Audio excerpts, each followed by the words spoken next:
ಮಜ್ಜಿ ಮಸಾಲ. ಎಂತ ಅಡಿಗೆಯ ರುಚಿಯಾಗೋ ರಹಸ್ಯವು 20 ರೂಪಾಯಿ. ಪೊರಕೆ ಚಳವಳಿ ಮಾಡಿದ್ದ ರೈತರ ಮೇಲಿನ ಕೇಸ್ಗೆ ತಡೆಯಾಜ್ಞೆಯನ್ನು ಕೊಡಲಾಗಿದೆ. ಬಿಡದಿ ಭೂ ಸ್ವಾಧೀನ ವಿರೋಧಿಸಿ ನಡೆದಿದ್ದ ಪೊರಕೆ ಚಳವಳಿ ಇದು. ನ್ಯಾಯಮೂರ್ತಿ ಎಂ ನಾಗಪ್ರಸನ್ನ ಅವರಿದ್ದ ಹೈಕೋರ್ಟ್ ಪೀಠದಿಂದ ಮಧ್ಯಂತರ ತಡೆ ಕೊಡಲಾಗಿದೆ. ಅವತ್ತು ಪೊರಕೆ ಸೇವೆಯನ್ನು ಮಾಡಿದ್ರು ಅಧಿಕಾರಿಗಳಿಗೆ. ಅಂದರೆ ವಿರೋಧವನ್ನು ವ್ಯಕ್ತಪಡಿಸ್ತಾ ಇದ್ರು ಕೂಡ ಹೆಂಗೆ ಪ್ರವೇಶ ಮಾಡಿ ಸರ್ವೆ ಮಾಡಲಿಕ್ಕೆ ಮುಂದಾದರು ಅಂತ ಅಲ್ಲಿ ರೈತ ಹೋರಾಟಗಾರರು, ಅದರಲ್ಲೂ ಮಹಿಳೆಯರು ಕೂಡ ಪೊರಕೆ ಹಿಡ್ಕೊಂಡು ಬಂದಿದ್ರು. ಸರ್ವೆ ವಿರೋಧಿಸಿ ರೈತರು ಚಳುವಳಿ ಮಾಡಿದ್ದಾರೆ. ಬಾಡಿಗೆ ಕಾರು ಚಾಲಕನಿಂದ ದೂರು ಕೊಡಿಸಿದ್ದಾರೆ ಎನ್ನುವಂಥ ವಾದ ಆಯಿತು. ಅಲ್ಲಿ ಅರ್ಜಿದಾರರ ಪರ ಹಿರಿಯ ವಕೀಲ ಡಿ.ಆರ್. ರವಿಶಂಕರ್ ವಾದ ಮಾಡಿದರು. ಸರ್ಕಾರ ಕೂಡ ಸುಪಾರಿ ದೂರು ಕೊಡೋಕೆ ಶುರು ಮಾಡಿದೆಯಾ ಬೇರೆಯವ್ರ ಕಡೆಯಿಂದ? ಸರ್ಕಾರಕ್ಕೆ ಹೈಕೋರ್ಟ್ ಏಕಸದಸ್ಯ ಪೀಠ ಪ್ರಶ್ನೆ ಮಾಡಿತು. ಬಿಡದಿಯ 6 ರೈತರ ವಿರುದ್ಧದ ತನಿಖೆಗೆ ಹೈಕೋರ್ಟ್ ತಡೆಯಾಜ್ಞೆ ಕೊಟ್ಟಿದೆ. ಜಯಮ್ಮ ಸೇರಿದಂತೆ 6 ರೈತರಿಂದ ಹೈಕೋರ್ಟ್ಗೆ ಅರ್ಜಿ ಸಲ್ಲಿಕೆಯಾಗಿತ್ತು. ಸರ್ಕಾರ ರೈತರ ಇಚ್ಛೆಯ ವಿರುದ್ಧವಾಗಿ ಭೂ ಸ್ವಾಧೀನ ಮಾಡುವುದಿಲ್ಲ ಅಂತ ಹೇಳಿತ್ತು. ಆದರೆ ಅರ್ಜಿದಾರರ ಭೂಮಿಗೆ ಅಕ್ರಮವಾಗಿ ಪ್ರವೇಶ ಮಾಡಿ ಜಂಟಿ ಸರ್ವೆ ಮಾಡಲಿಕ್ಕೆ ಮುಂದಾಗ್ತಾರೆ.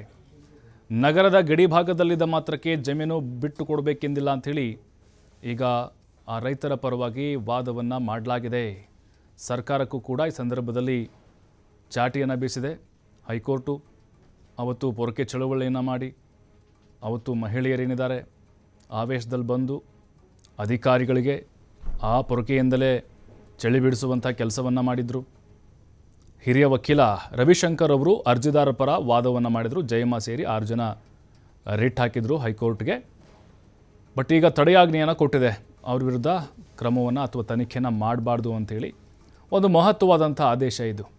ಯಾಕೆಂದರೆ ರೈತರ ತಾಳ್ಮೆ ಕಟ್ಟೆ ಹೊಡೆದ್ರೆ ಏನಾಗುತ್ತೆ ಅನ್ನೋದಕ್ಕೆ ಒಂದು ಸಾಕ್ಷಿ. ಮತ್ತು ಕೋರ್ಟ್ ಕೂಡ ಯಾವುದೇ ಕಾರಣಕ್ಕೂ ಇಲ್ಲಿ ಆ ರೈತರ ಮೇಲೆ ಕೇಸ್ಗಳಾಗಿರ್ಬೋದು ಅಥವಾ ಮುಂದಿನ ದಿನಗಳಲ್ಲಿ ಇನ್ಯಾವುದೋ ತನಿಖೆಯನ್ನು ಕೈಗೊಳ್ಳೋದಾಗಿರ್ಬೋದು ಮಾಡಬಾರ್ದು ಅನ್ನೋದನ್ನು ಕೂಡ ಸ್ಪಷ್ಟವಾಗಿ ಹೇಳಿದೆ. ಬಾಡಿಗೆ ಕಾರು ಚಾಲಕನಿಂದ ದೂರು ಕೊಡಿಸೋಕೆ ಸರ್ಕಾರ ಏನು ಮುಂದಾಯಿತು, ಅದಕ್ಕೂ ಕೂಡ ಈಗ ಹೈಕೋರ್ಟ್ನ ಏಕಸದಸ್ಯ ಪೀಠ ಗರಂ ಆಗಿದೆ. ಅಂದರೆ ಇಲ್ಲಿ ಸಹಜವಾಗಿ ಆ ರೈತರು ಏನು ಮಾಡಿದರು, ವಿರೋಧ ಮಾಡಿದರು. ಅದರ ಮಧ್ಯೆ ಕೂಡ ಅಧಿಕಾರಿಗಳು ಸರ್ವೆ ಮಾಡಲಿಕ್ಕೆ ಬಂದರು. ಎಚ್ಚರಿಕೆ ಕೊಟ್ಟು ಕಳಿಸುವಂಥ ಪ್ರಯತ್ನ ಮಾಡಿದರೂ ಕೂಡ ಅಲ್ಲಿ ಹೋಗಲಿಲ್ಲ. ಹಾಗಾಗಿ ಅಲ್ಲಿ ಮಾತಿಗೆ ಮಾತು ಬೆಳೀತು. ಅದಾದ ಮೇಲೆ ಪರಿಸ್ಥಿತಿ ಕೂಡ ವಿಕೋಪಕ್ಕೆ ಹೋಗಿತ್ತು.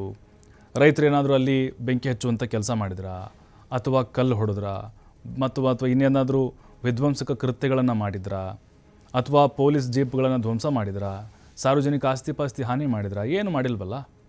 ಅವ್ರ ಹಕ್ಕನ್ನು ಅವ್ರು ಕೇಳ್ತಾ ಇದ್ದರು. ಆ ಸಂದರ್ಭದಲ್ಲಿ ಕೆಲ ಅಧಿಕಾರಿಗಳಿಗೆ ಪೊರಕೆಯಿಂದ ಸರ್ವೆ ಅಧಿಕಾರಿಗಳಿಗೆ ಅಥವಾ ಅಲ್ಲಿ ಕಂದಾಯ ಅಧಿಕಾರಿಗಳು ಯಾರು ಇದ್ರಲ್ವ, ಕೆಲವು ಅಧಿಕಾರಿಗಳ ಮೇಲೆ ಪೊರಕೆಯಿಂದ ಸೇವೆ ಮಾಡಿದ್ದಾರೆ. ಅದು ಬಿಟ್ಟರೆ ಬೇರೆ ಏನಾಗಿದೆ ಅನ್ನೋದು ಕೂಡ ಪ್ರಶ್ನೆ ಬರುತ್ತಿಲ್ಲ.